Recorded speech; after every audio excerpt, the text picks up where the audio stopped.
Ayun. So, good evening guys. Ngayon po ay Monday, February 10, 2025. So, anong nangyari? Dito sa market natin, biglang bloody Monday yung galaw natin. Nagtakbuhan yung yung foreigners natin. Ayan. So, nagkatakutan na naman doon sa tariffs kasi si Donald Trump mamibigay daw ng 25% na tariff sa mga import ng steel products doon sa yung mga papasok ng United States. Ayan. So, yun lang naman yung nakita ko na pinaka-major reason bakit lumabas yung 438.19 million net foreign sell dito sa market natin. Sayang yung galaw natin nung So, hindi pa pala, hindi pa pala bottom, no? Yung bullish engulfing candle natin na dalawa. So, kasi umalis pa rin yung, yung foreigners natin. Ngayon, mas malaki yung chance na magkaroon tayo ng double bottom dito sa 5,800. So, ang drop pala natin, malakas yung drop natin eh. So, ang daming big caps. So, ayan, mapula lahat ng big caps natin. Nag-drop tayo ng negative 1.92%. So, pero sa Philippines lang naman eh. Drop din yung buong Asia, pero yung ganyang kalaki na drop. So, dito lang sa Pilipinas. So, bumalik ulit tayo pala dito sa 6,037.12. Ayan. So, medyo very unstable pa yung galawan ng ating mga big caps at saka yung ibang kasama na yung ibang small caps natin, no? Tinamaan si dito. And then ayan, nag-drop siya ng more than 3% for today's trading natin. Ano ba yan? Monday na Monday, mapula yung ating mga portfolio sa dami ng lumagapak na mga big caps natin. Pero ang pinakatinamaan dito sa big caps naman, alam ko si GGS kasi nag-drop siya ng more than 6%. Okay? So hopefully double bottom lang yung gawin nitong si Philippine Stock Exchange natin. Parang 20% ulit yung yung overall na drop natin. Tapos ayun nga, yung observation natin sa kanya last time. So nagmamaterialize pa rin na below tayo ng MA20. Ayan, so bearish ulit yung sentiment natin sa market. Okay, so ito po yung ating mga trending stocks for today's trading natin. So nanguna nga si dito kasi nag-drop na naman siya. Okay na sana nung nung Friday, no? Medyo umakyat na siya sa MA100. Ewan ko ngayon kung nakapasa ulit siya sa MA100. Pero medyo malakas to, negative 3.87%. Okay. And then negative 2.4 million net foreign sell. Ayan. So anyway, nasama na siya sa negative sentiment ng markets po natin. OGP 0%. Pinag-usapan siya kasi nga parang magbe-breakout ulit siya kanina tapos yung closing naman na nag-Dow G si OGP natin. Ayan. So although net foreign buy siya, no, 10.15 million net foreign buy, baka overdue na rin sa correction si OGP kasi matagal na rin nag-overbought yung price action natin. And then si SEP, ayan. So kahit papano, pakonti-konti, gumagalaw naman siya. Meron siyang 1.04% na galawan and then meron siyang 10.93 million net foreign buy. So si kaya Maharlika kaya bumibili kay SCP natin. Tapos si Macro Asia, ayan, sa isa sa mga winners. Maliit lang yung mga winners natin eh. Macro Asia nag-up siya ng 3.56%. Maganda yung yung trend niya. So tignan natin. Kaso net foreign sale naman siya ng 3.74 million. And then si Vita, yan, medyo nakabawi na rin si Vita Rich. Nag-up din siya ng 3.08%. Meron siyang 244K net foreign buy. Tapos yung pinakamalakas yung drop. So battered na battered si ng GGS natin. Negative 6.3%. Ayan, net foreign sale pa rin kasi. Kaso late ng net foreign sale, ang laki ng drop niya.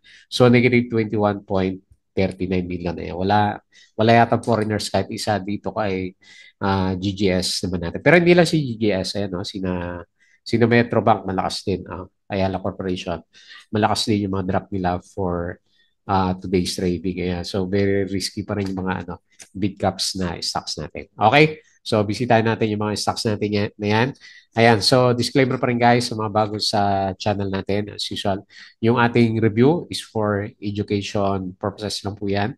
So, wag mong gagamitin to as a reason para mag-buy, mag-sell, or mag-hold na stocks. Lalo na ngayon, no? Marami pa ring risk na nandito sa market natin.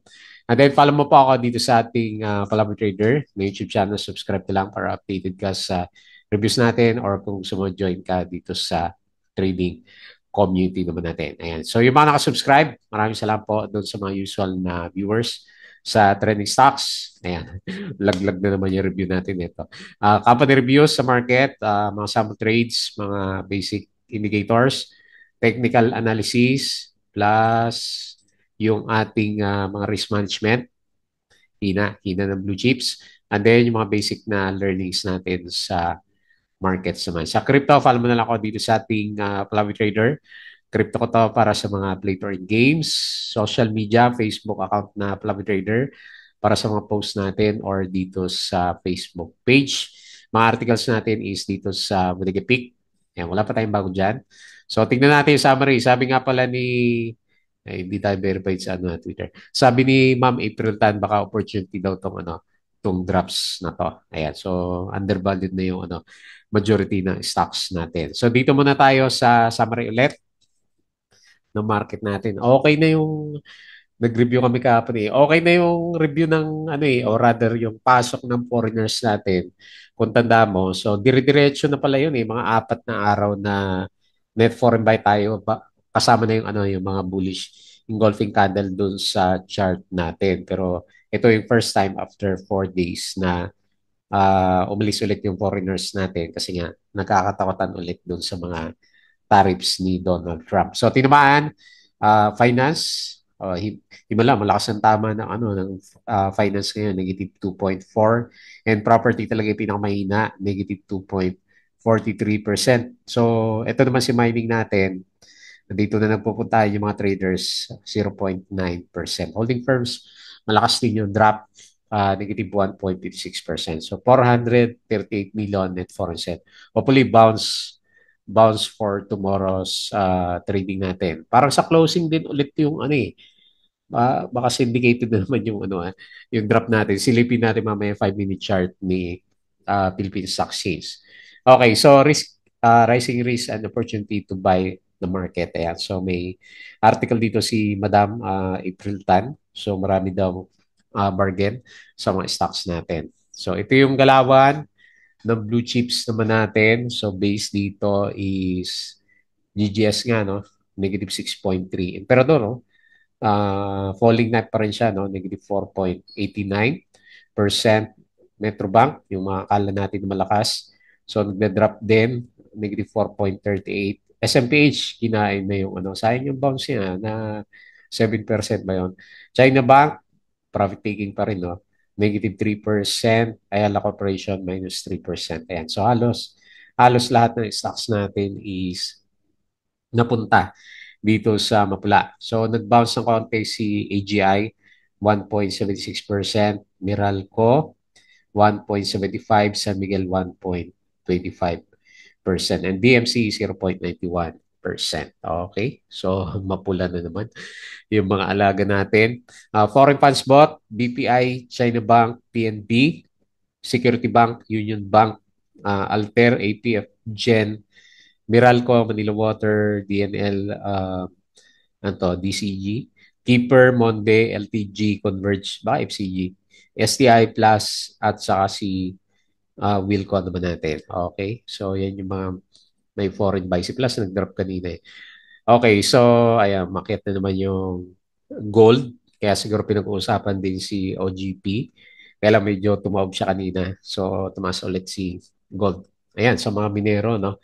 Tama-tama para makarecover yung mga mining stocks. So, nag-fall nga tayo, malakas 1.92%. Pero sa US, yung futures nila medyo okay na, maganda yung pinapakita na futures ng kanilang markets. Okay. Major investment in Tanay, Alabat, and Balsik signal a strong push forward to its target na 500 megawatts. So may project si Alternergy natin. Okay. Okay. So next, foreign funds sold, BDO, Metrobank, ASEN, SPNC, CNPF. Nagulat din ako sa lakas ng drop natin, no? No umaga okay pa naman eh. Tapos dire-diretso na lang after second half ng trading natin. CNPF, EMI, AC, Aboites, Ali, Eritz, Globetel, Dito, ATI, Cebu, ICT, at saka si Macro Asia. So let's cook. Ano ba to? Okay. Kanina umaga, okay naman siya, oh. Tingnan mo kanina umaga, oh. Positive 0.12 pa tayo ng alas 10. Ayan, oh, kaya nga napapost din ako dito. Kasi konti lang yung bumabagsak. Nung nabalita yung tariffs na naman ni Donald Trump, ayan. So, lumagapak yung mga alaga natin. Okay? So, Manila Water, the East Zone concessionaire has entered the Conti stable market. Ano ba to? Allowing to select its own power supplier for 10 of its facilities. Corporate stories. PERC, Yochenko, Lembawan, Solar Power, in Isabela secured key approval from NGCP. SMPH set interest rates for its 20 billion fixed retail bonds. CPG, ayan, so ito yata yung catalyst niya, is launching a new RISE residential development at Azure North in San Fernando, Pampanga. AC Globe has no plans to divest or reduce stakes in its GCash. Ayun o, magkakaroon na IPO siya. No? So, watch out natin although laglag si Ayala Corporation, itong si Globe. Ayan. So, hindi masyadong pansin pero isa sa mga BS IPO siguro natin kung matuloy yan for this year. So our calendar is empty. DDMPR pays out its Q3 dividend on Friday.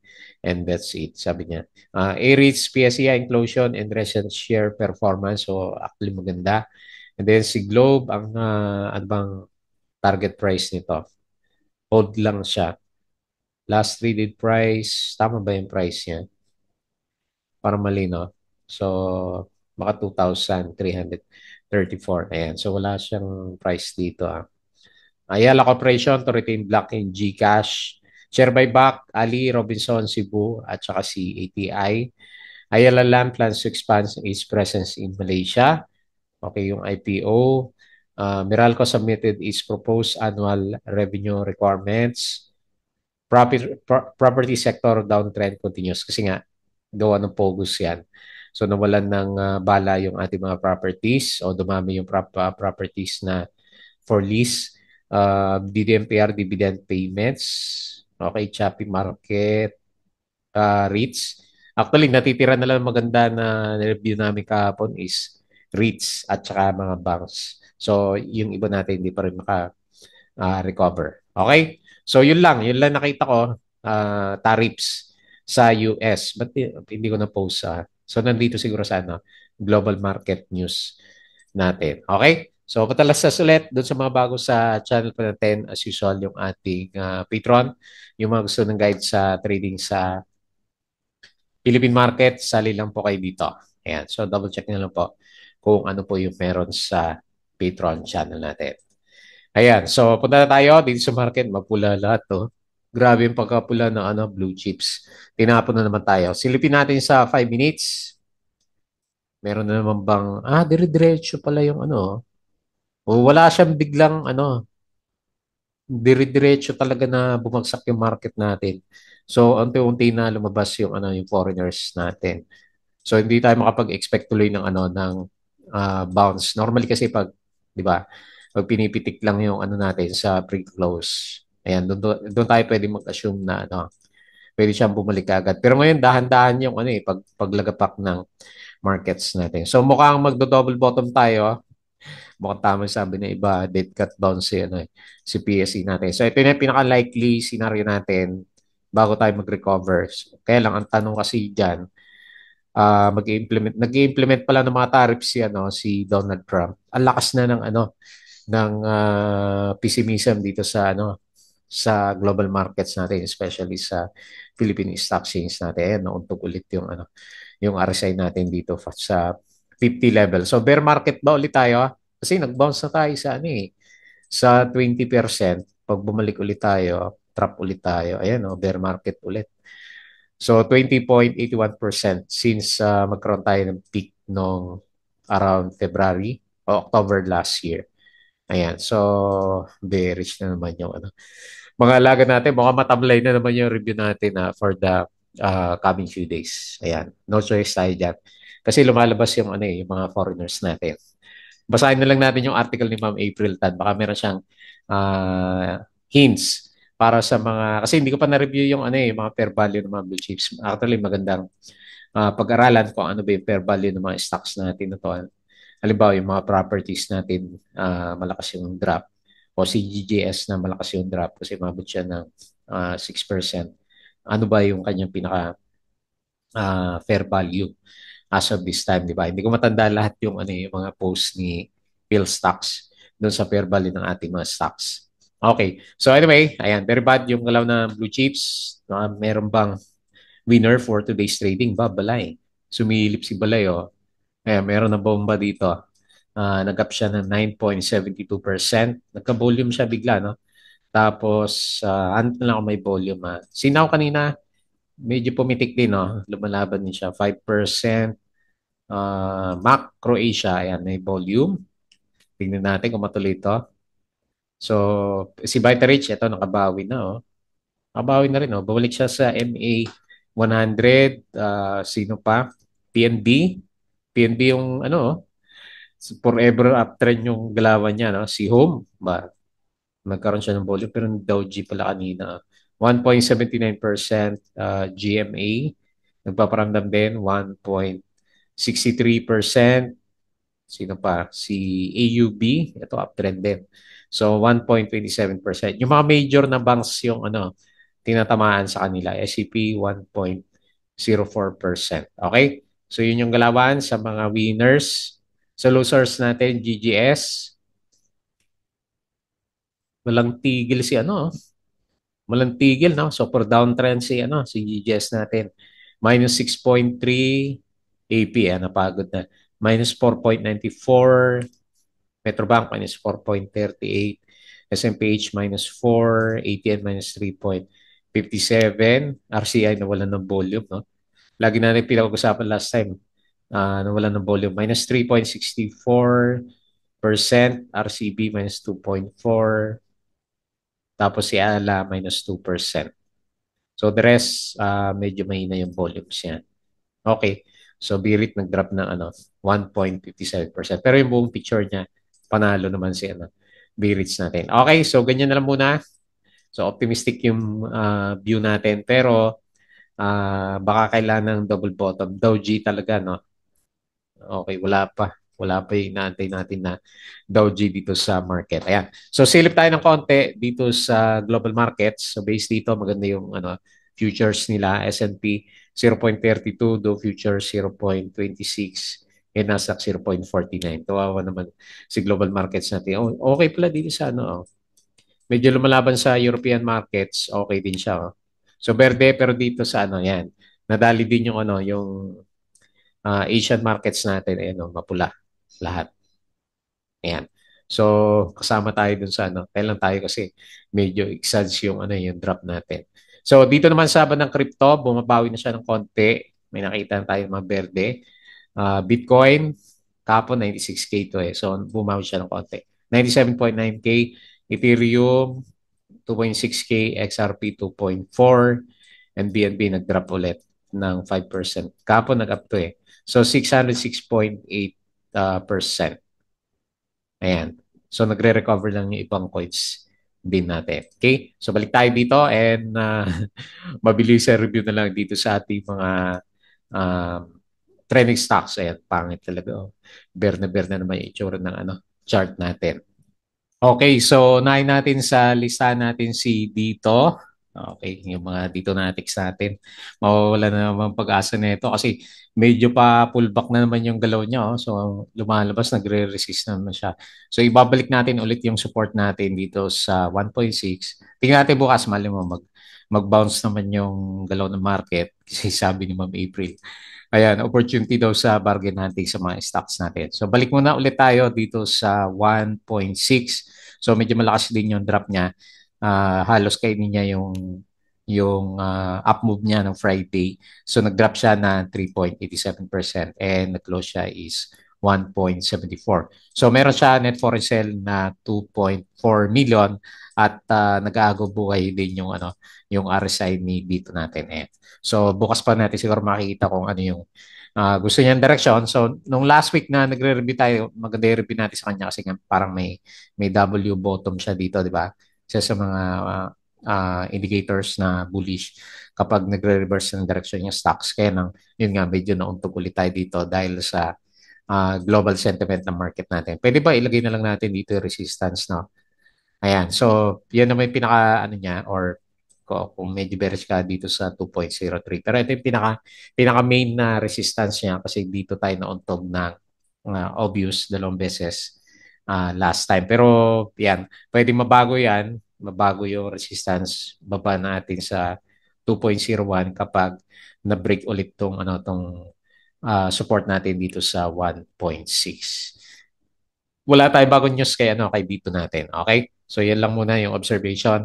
Next, OGPN. Actually, 0% si OGP. Kaya lang, yung galaw niya kasi, ayan. So, yun yung tinitignan ng mga kasama natin. Ayan. So, nasa indicator siya na um, kahit bullish yung tingin natin sa kanya, baka mag-pullback muna for the short term. So, bukod sa overbought na, yung stocks natin. Pero malakas yung ito lang yung nakakapag sa kanya no. Kasi malakas yung net foreign buy. So nag-net foreign buy siya ng 10.15 million, 0% na galaw. Pero overbought na, super bullish na yung mga indicators natin sa kanya. Ano ba yan? Untog ba tayo o itutuloy niya? Kasi maganda yung swing niya, no? Ang galing din ng swing ni OGP, no?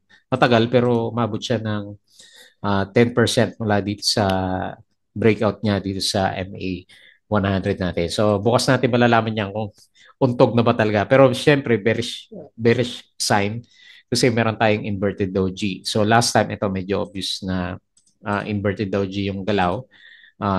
Ito inverted doji din yung galaw natin sa kanya. So siguro ang papalubag-loob natin bukas kung mag-close naman siya ng green candle, then may chance na mag-breakout. Kaya lang tansya nga natin, ayan, ito hula analysis lang natin sa kanya. Nasa, kumbaga, hinog sa correction si OGP natin. Pero tingnan natin bukas, mali mo, meron pa siyang isang spike bago siya magkaroon ng correction naman. Ayan, so watch out na lang sa Doji at sa mga super bullish na mga indicators or overbought na indicators natin sa kanya. Yan. So yun lang yung kakaiba na napansin sa kanya is meron pa rin siyang accumulation for today's trading natin. Next, yung ating Maharlika stocks. So, nag-bounce, okay. Nagba-bounce pa rin siya, no? Nag-doji din ba? So, kaya lang, meron naman siyang support dito sa 10.56. So, okay lang yan. Maganda pa rin naman yung galaw ni SCP natin. Wala pa sa bearish condition kasi nga, nag-stay din yung niya, yung indicators natin dito sa above ng RSI 50. So, kumbaga, lumalaban yung price action natin kay SCP. Higher low pa rin naman eh. Higher low pa rin ba? O ito yung isang low niya. So, anyway, higher low siya compared dito sa low natin na to. So, nag-up lang siya ng 1.04%. And, ayan, meron siyang, may pondo siya. Iniisip ko, galing kaya kay Marlica to. So, meron siyang 10.93 million na net foreign buy. Hopefully good catalyst yan para kay SCB natin. Next, Macro Asia. Ayan, natuloy na ba? Lagi untog si Macro Asia natin. So ilalagay ko muna yung resistance dito sa 6 pesos. Pero suma total, kung titignan mo yung galaw niya, meron na siyang sideways o meron siyang breakout na konting pattern dito. So ayun, meron din pala kahit sa RSI meron din siyang konting bullishness. So yun lang, ang nakikita ko sa kanya, yung parang galaw ni Baita. Bisitahin mo na rin si Baita. Ayan. So parang ganun din, nag-double bottom bago siya magkaroon ng recovery. So ito yung isang bottom niya, nag-up. And then nag-triple bottom pa pala, no? Pagsisilipin mo na maigi. Okay? So siguro naantay nito yung quarterly earnings niya, no? Kasi hindi pa lumalabas. Pero overall, niya for the year, okay naman. So, hopefully, pag lumabas yung Q4 at saka yung earnings niya for the rest of the year 2024, good catalyst para makabreak tayo dito sa 6 pesos. Ayan. Meron siyang accumulation ng volume at saka meron siyang mga magandang indicators as of this time. Ayan. So, 3.56%, kailang kulang sa tulak. Meron siyang 3.74 million net foreign sell. Next, Vitarich. So parehas na parehas. Sabi ko nga, on the early stages, yung galaw niya kay Macro Asia, breakout na ba?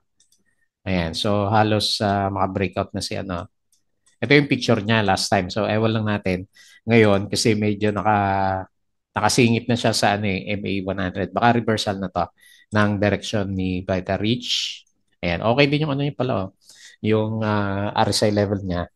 And, ayan, okay pala lahat ng indicators ngayon netong si ano, Vita Reach natin. Pataas yung RSI, pataas yung MACD, and medyo okay din yung volume niya, no? Buhay yung volume ni ano ni Vita Reach natin. Ayan, good sign, good sign. Medyo naka-breakout na tayo dito. Hopefully, hindi magaya kayo dito for the coming few days. Ayan, tingnan natin. Pero maganda yung balik ng ano price action niya.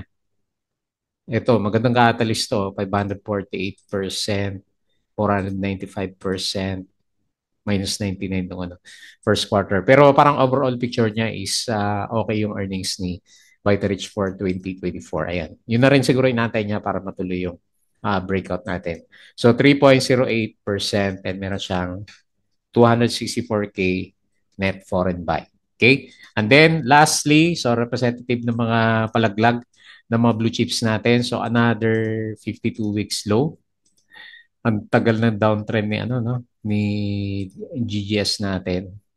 Simula dito sa October, so ilang buwan na rin pala na ano pa-drop siya. So yung catalyst natin yun, no? Yung mga declining na earnings ni ano ni GGS natin. Tignan natin kung mag-ala.